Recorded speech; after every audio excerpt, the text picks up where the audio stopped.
plus de 80% des gens ont déjà eu leurs données qui ont fuité à droite à gauche. Il y a beaucoup de choses qui peuvent être faites avec ces données-là. Là, on va retrouver des données sensibles d'utilisateurs qui pourront être utilisées derrière pour faire de l'usurpation d'identité, par exemple. Parfois, il ne faut pas grand-chose, si ce n'est votre nom, votre date de naissance et quelques informations, ça suffit. La visibilité, c'est la première chose à prendre en compte. La plupart des attaques ont lieu sur des PME. On n'en entend pas parler. Il y a énormément de choses à mettre en place et les budgets sont souvent limités. Et la manière simple aujourd'hui, c'est le cloud.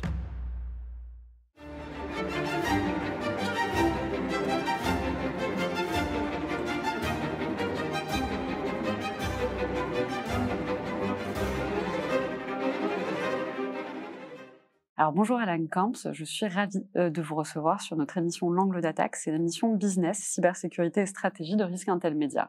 Alors, on revient un peu sur votre parcours. Vous êtes expert en cybersécurité auprès de Keepers Security, donc qui est justement connu sur le Zero Trust et le Zero Knowledge. On va un petit peu en parler par la suite, mais on parle vraiment de gestionnaire de mots de passe, de PAM. En gros, comment sécuriser les données des entreprises, des particuliers et du secteur public, si je comprends bien. Alors, on va pouvoir décrypter un petit peu plus ce sujet, notamment en expliquant au public qui va nous suivre aujourd'hui ce que les cybercriminels font des données, justement, de ces différents acteurs. Mais peut-être revenir rapidement sur votre parcours, est-ce que vous pouvez revenir sur quelques éléments? Bien sûr. Déjà, merci beaucoup pour l'accueil ici aujourd'hui. Très content d'être ici, de pouvoir représenter Keeper Security. Donc, Alan Camps, effectivement, je suis commercial, ça fait 4 ans maintenant que je suis chez Keeper. 7 ans au total dans la cybersécurity. Keeper, en 2 mots, c'est à la base Keeper, un gestionnaire de mots de passe, un coffre-fort numérique en ligne. Et depuis 3-4 ans maintenant, on est également présent sur l'axe Privilege Access Management. Donc, c'est une seule solution dans laquelle on va aider les entreprises à se protéger à la fois contre les mots de passe réutilisés, à la fois on va aider des équipes de dev ou DevOps avec leurs secrets pour éviter de hard-coder leurs secrets dans des codes sources par exemple, et également la sécurisation de connexion. Donc là on parle souvent de Bastion, de ZTNA, de Zero Trust. Eh bien, moi, j'aime bien commencer les interviews avec forcément de l'actualité, puisque ça va parler à tout le monde, ça va parler aux personnes, aux particuliers, mais également aux entreprises et aux experts. Récemment, on a une info qui a défrayé la chronique, on va dire, c'est celle des fameux 16 milliards de données qui auraient fuité. Donc, c'est un chiffre quand même très important. On parle de la giga-fuite de données, je crois même la plus grosse fuite de données qui ait existé. Cependant, est-ce que c'est vraiment une info? Est-ce que c'est une intox? Parce que quand on regarde de plus près, il me semble qu'on retrouve certes de nouvelles données, mais on retrouve aussi des données qui avaient déjà fuité il y a quelques années. Donc, qu'est-ce que vous en pensez? Tout à fait. Du coup, c'est une info et une intox, dans le sens où c'est réel. Tous ces 16 milliards de credentials ont effectivement fuité. C'est des vrais credentials. Maintenant, là où c'est un peu moins réel, c'est que ces différentes bases de données qui ont pu, qui viennent de fuite, qui ont pu avoir lieu ces derniers mois, voire ces dernières années, qui ont été consolidées en une seule. Donc en réalité, la plupart des mots de passe, la plupart des credentials qu'on va retrouver dans cette base de données-là, c'est déjà des choses qui ont fuité il y a bien longtemps. Par contre, ce qu'on s'est aperçu, c'est qu'il y a encore beaucoup de credentials de cette base de données qui sont toujours actifs, qui sont toujours valables. Et donc, ça reste quand même quelque chose d'assez important. Donc finalement, ce n'est pas 16 milliards de nouveaux données qui ont fuité, on retrouve de l'ancien, mais ce qui est finalement à regarder de plus près, c'est que dans cet ancien-là, ils sont encore fonctionnels. C'est-à-dire quoi? C'est des gens qui n'ont pas changé leur mot de passe, c'est ça? Par exemple, ouais. Par exemple, ça serait des gens qui n'ont pas changé leur mot de passe ou qui ont utilisé ces mêmes mots de passe à plusieurs endroits. Ils ont peut-être changé d'un côté, mais pas de l'autre. Tout n'est pas inactif à l'intérieur. Et sur ces 16 milliards, en fait, ça revient à certaines études qui ont été faites qui montraient que plus de 80% des gens ont déjà eu leurs données qui ont fuité à droite à gauche dans le monde, et on se retrouve là-dedans. 16 milliards, c'est énorme. Donc effectivement, on se retrouve avec ces bases de données-là et avec, encore une fois, des mots de passe toujours actifs à l'intérieur. Certes, c'est donc peut-être pas 16 milliards qui a fuité. En revanche, moi, j'ai déjà entendu des fuites de données, on parle de plusieurs millions. Si je ne me trompe pas, sur la fuite de données concernant Free, donc on a quand même 5,1 millions d'IBAN qui ont fuité, donc c'est des chiffres impressionnants. Donc je me pose toujours la question, et je pense que le public se le demande également, qu'est-ce qu'on fait en fait? Qu'est-ce que font les cybercriminels avec ce type de données, que ce soit pour les entreprises ou les particuliers? Il y a beaucoup de choses qui peuvent être faites avec ces données-là. La première chose, c'est qu'il faut essayer d'identifier d'où viennent ces données, ce qu'il y a à l'intérieur. Par exemple, les IBAN, on va retrouver des choses bancaires qui vont être utilisées pour faire de la fraude plutôt financière. On va retrouver des fuites qui sont plutôt dans le domaine du retail, où là, on va avoir directement des cartes de crédit d'utilisateurs qui vont aller payer des choses sur des sites d'e-commerce, par exemple. On va avoir des fuites qui ont lieu plutôt côté gouvernemental. Et là, ça pourrait être, on a déjà vu ça par le passé, des fuites qui sont là pour malmener un petit peu le système et créer des problèmes au sein du gouvernement. Ça peut être des fuites au niveau médical, où là, on va retrouver des données sensibles d'utilisateurs qui pourront être utilisées derrière pour faire de l'usurpation d'identité, par exemple. Donc, il y a plein de choses, selon le type de données que vous allez récupérer, il y a plein de choses qui peuvent être faites avec. Mais, in fine, ce qui se passe, c'est que ces données-là, elles vont être revendues. C'est juste que le type de données va être plus ou moins cher selon ce qu'on va retrouver à l'intérieur. Mais tout ça, ça finit sur le dark web, dans des grandes bases de données qui sont vendues. Les cartes bancaires, vous avez des prix à l'unité et vous achetez des centaines, des milliers de cartes bancaires à la fois. Donc, ça dépend vraiment du type de données.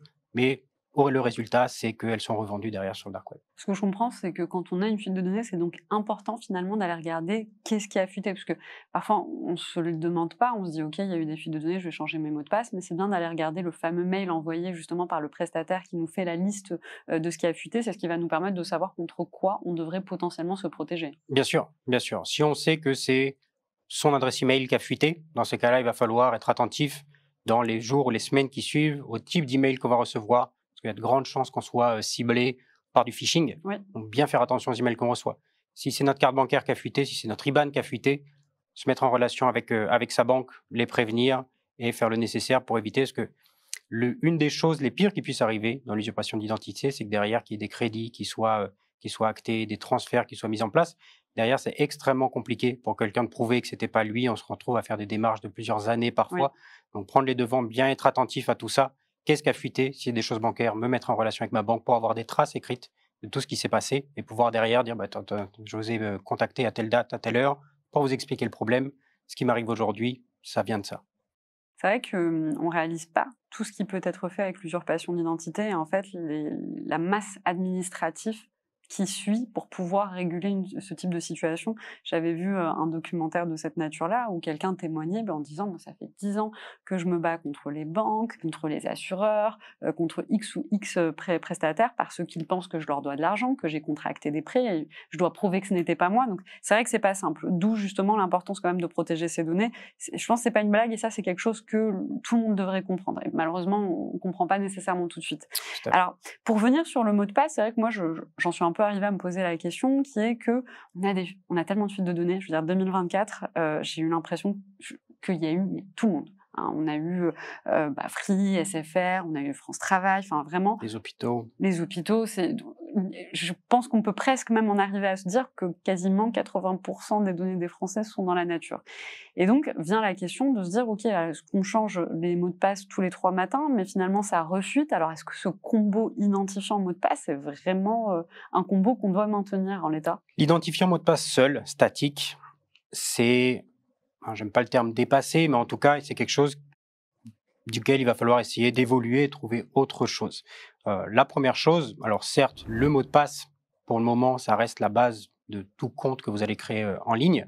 Donc, s'assurer que ce soit un mot de passe complexe et un mot de passe unique. Pourquoi? Parce que si jamais demain, vous savez que votre compte X a fuité, si vous avez un seul mot de passe pour ce compte X, vous savez que votre compte Y ne va pas être touché. La deuxième chose, c'est ajouter du 2FA. Très important, tous les comptes en ligne.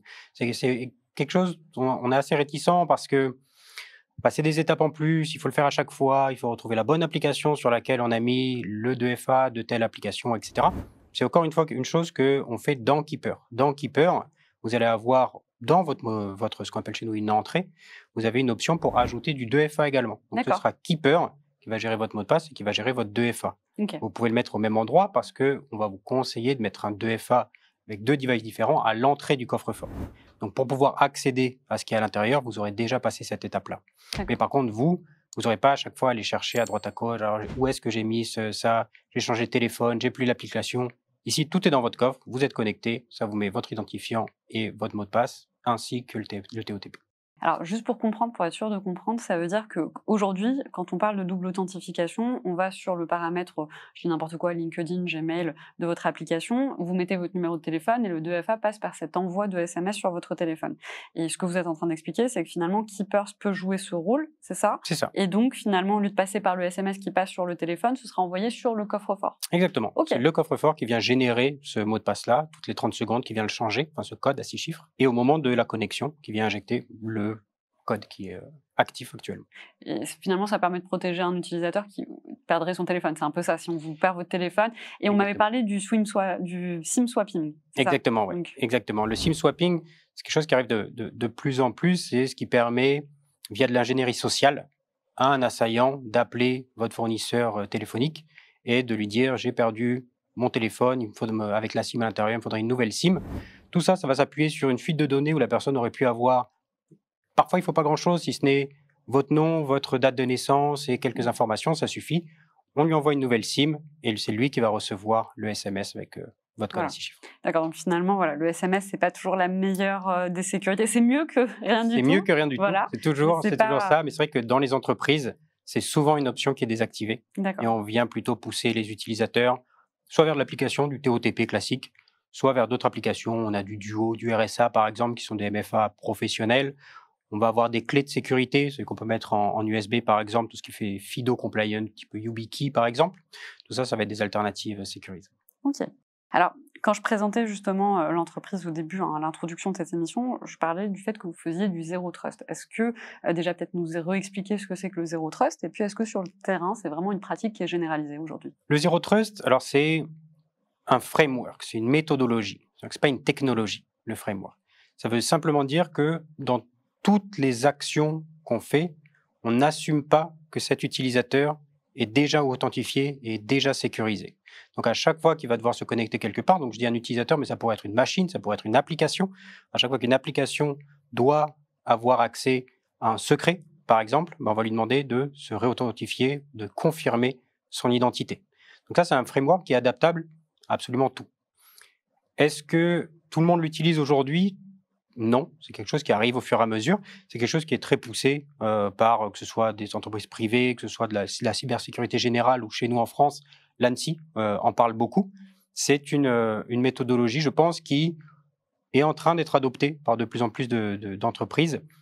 C'est pas simple. Il faut des solutions qui puissent les aider justement à mettre ça en place, de partir de là où ils sont actuellement vers du Zero Trust. Alors donc, ça tombe bien justement que vous en parliez par rapport à l'ANSSI, parce que l'ANSSI a récemment sorti un papier sur le Zero Trust. Donc je partage à l'écran pour le public qui nous suit, mais également pour vous, les modalités détaillées avec des méthodes. Donc quand on regarde le schéma, il a l'air plutôt complexe. Est-ce que ces principes, c'est des principes qui résonnent au niveau de Keepers? Est-ce que c'est des concepts que vous pratiquez? Bien sûr, ça reste un graphique qui peut être assez complexe, mais ce qu'il faut retenir ici, c'est que vous voyez que chaque partie va vraiment être dissociée les unes des autres.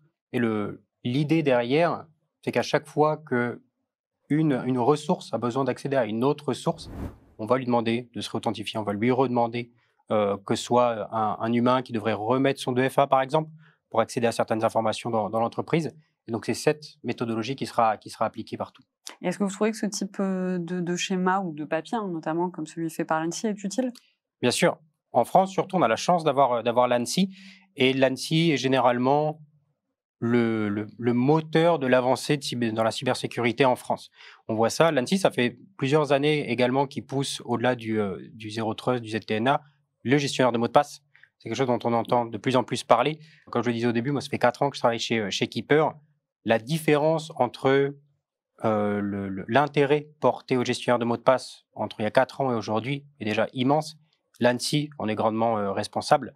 On le voit également grâce aux certifications, aux législations plutôt européennes avec NIS 2 qui arrive, avec DORA pour le secteur financier, où on le voit donc avec toute cette partie IAM, donc gestion des accès, c'est quelque chose qui est mis en avant par l'ANSSI et donc c'est quelque chose qui arrive. Donc bien sûr que c'est très utile. L'ANSSI pousse beaucoup plus sur tout le secteur public, sur le gouvernement, ce genre de choses, mais toutes les entreprises regardent quand même ce qui est fait au niveau de l'ANSSI. Alors justement, puisqu'on parlait de Zero Trust, est-ce que selon vous, une entreprise qui met en pratique ou qui met en place le Zero Trust est inattaquable ou inviolable? Non. En cybersécurité, personne ne l'est, malheureusement. On aimerait bien. On aimerait bien. Il n'y a pas de silver bullet en cyber. Par contre, ce qui est sûr, c'est que ça va augmenter la sécurité globale de l'entreprise. Le principe du Zero Trust, c'est que donc c'est les privilèges minimum. Ça veut dire que chaque utilisateur, chaque ressource, chaque application n'a accès que à ce dont elle a besoin et pas plus. Et c'est des choses qu'on retrouve beaucoup dans le cadre de fuites. C'est qu'on se retrouve avec des utilisateurs qui ont leur mot de passe fuité d'une manière X ou Y. En fait, ces utilisateurs ont accès à tout un tas de données dont ils n'ont jamais besoin, mais leur compte leur permet quand même d'y accéder. Et donc, le but du Zero Trust et du moindre privilège, c'est de donner à chaque personne, à chaque ressource, que ce dont ils ont besoin. Et donc, si jamais on vient être breaché en ayant du ZTNA, donc du Zero Trust bien en place dans l'entreprise, ça réduit grandement les zones d'attaque. Et l'autre chose, c'est que ça fait également ça vous donne une sécurité dissuasive, dans le sens où, si vous avez une entreprise dans laquelle vous avez ce type de technologie en place, un assaillant va se dire, je ne vais pas aller essayer ici, je vais mettre du temps et je vais avoir pour rien au final, je vais plutôt passer ailleurs. Ouais, le rapport taux d'investissement par rapport au retour ne sera pas intéressant. Exactement. Si vous voulez cambrioler une maison et que d'un côté, vous avez juste 2 volets en bois, alors que de l'autre, vous avez tout qui est blindé, forcément, vous allez éviter la maison blindée. Exactement. Alors, vous parliez justement des accès et des différents privilèges qui peuvent être donnés, notamment à des collaborateurs sans qu'ils en aient nécessairement besoin. Moi, ça me fait penser à l'actualité concernant Coinbase. Donc, Coinbase, pour rappel, qui est un géant de la crypto-monnaie, qui a eu une cyberattaque récemment. Et la cyberattaque a pris la forme suivante. Ce sont des hackers qui se sont rapprochés finalement de collaborateurs et qui ont réussi à corrompre ces collaborateurs en leur demandant de transférer les accès.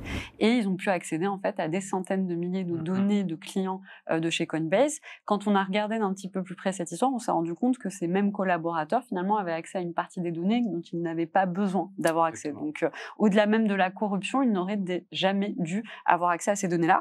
Et pour vous donner un petit chiffre, le coût de remédiation pour Coinbase pourrait s'élever à 400 millions de dollars. C'est immense. C'est des chiffres qui peuvent faire fermer des boîtes. Et on a vu des boîtes fermer pour beaucoup moins que ça. Alors, pourquoi ce type d'erreur continue de se répéter, alors même que c'est un problème qui est bien connu, parce que je donne l'exemple de Coinbase, mais c'est pas la seule qui a eu ce cas de figure cette année?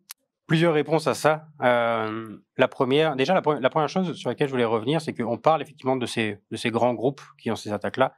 Il faut savoir que la plupart des attaques ont lieu sur des PME. On n'en entend pas parler. Pourquoi? Parce que ça ne fait pas les grands titres. Mais pour une PME, alors on ne va pas parler de 400 millions, mais la moyenne, je crois, était à quelque chose comme 4 ou 5 millions d'euros. Pour une PME, ça suffit à leur faire mettre la clé sous la porte. Et ça, c'est des choses qui arrivent absolument tous les jours, dont on n'entend pas parler. Pour les plus gros, donc comme Coinbase, effectivement, dès qu'il y a de la corruption, on arrive sur exactement ce dont on parlait il y a 5 minutes, c'est-à-dire que ces personnes-là avaient des accès qu'ils n'auraient jamais dû avoir. Et donc là, avec du ZTNA en place, ce serait pas arrivé. Pourquoi ils n'ont pas ça en place? Je ne suis pas à l'intérieur de la cellule cyber de Coinbase, mais de manière générale, il y a plusieurs choses. La première chose, c'est qu'aujourd'hui, en cybersécurité, et c'est le cas quand on parle avec des RSSI, avec même des DSI parfois, les roadmaps sont immenses. Il y a énormément de choses à mettre en place et les budgets sont souvent limités. Et donc, il faut faire des priorisations. Jusqu'à présent, et chaque entreprise, tant qu'il ne se passe rien, il n'y a pas vraiment de pression, il n'y a pas vraiment d'urgence. Maintenant, il y en a une. Pourquoi eux, à ce niveau-là, n'avaient pas été en place? Difficile à dire. Est-ce que c'est par rapport au choix de solutions qu'ils ont fait pour gérer leur infrastructure? Est-ce que c'est par rapport à des choix budgétaires qu'ils ont fait? C'est difficile à répondre. Alors, si on se met à la place de ces entreprises, une entreprise qui voudrait mettre en place une gestion IAM ou PAM, quelles sont justement les premières étapes à mettre en place? Par où on commence? La première chose, et la plus importante, ce sera la visibilité. Il faut vraiment savoir qu'est-ce qu'on sait de notre réseau, qu'est-ce qu'on sait de nos partenaires, est-ce qu'on sait ce qui se passe quand on donne l'accès à un partenaire, ce qu'il a fait dessus, quand est-ce qu'il s'est connecté, quand est-ce qu'il s'est déconnecté, qui a accès à quoi et dans quelle mesure. La visibilité sera la première chose. Et ensuite, la seconde, ça sera de choisir des solutions qui permettent la mise en place de manière simple. Et la manière simple, aujourd'hui, c'est le cloud. On a beaucoup de clients qui viennent du monde d'on-prem. Alors, je travaille dans une entreprise globale, donc j'ai la chance de discuter avec mes collègues qui s'occupent d'autres pays, que ce soit en Europe ou ailleurs. En France, on est encore très attaché à l'on-prem, beaucoup plus que nos voisins, que ce soit en Allemagne ou au UK, par exemple, qui sont déjà très axés cloud. Le cloud, effectivement, ça peut faire peur, mais par contre, nous, chez Keeper en tout cas, on ne monte pas de blanche et on montre tout ce qu'on met en place pour sécuriser les données de nos clients. La question qu'il faut se poser, c'est est-ce qu'une entreprise est capable d'avoir le même niveau de sécurité en local que ce que nous, on peut proposer dans le cloud. Dès qu'on arrive à répondre à cette question, et généralement, chez Keeper, on montre que ce qu'on met en place est, alors je ne vais pas dire inviolable, on en parlait tout à l'heure, on n'a jamais eu de brèche chez Keeper, on n'a jamais eu de problème majeur, et à chaque fois, on montre comment est-ce qu'on arrive à ce résultat-là. Le cloud, ça permet d'avoir des solutions qui soient extrêmement simples à déployer, il n'y a rien à maintenir, des solutions qui soient simples à utiliser pour les utilisateurs. Donc pour les entreprises qui partent de zéro, je pense que c'est le meilleur moyen de s'orienter vers ces solutions-là et d'avoir des choses qui fonctionnent rapidement et avoir toute cette visibilité. Ce qui va venir derrière, ce sera tout ce qui est système d'audit, tout ce qui est système de reporting, et sur les accès, pouvoir voir qui s'est connecté, à quelle heure, voir les replays de ce qui s'est passé sur ces sessions-là et avoir vraiment une visibilité complète sur qui entre, qui sort et quand. Alors justement, passer d'un système on-premise legacy à une solution SaaS, est-ce que c'est simple? Et surtout, comment on fait quand les deux systèmes se chevauchent?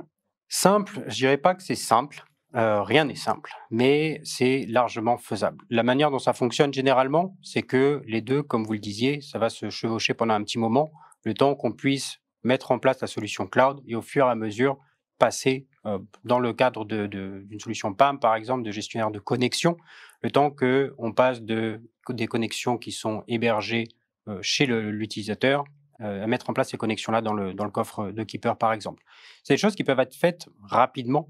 On a des clients, que ce soit de toute taille, on a même des clients dans grandes entreprises qui mettent en place notre solution.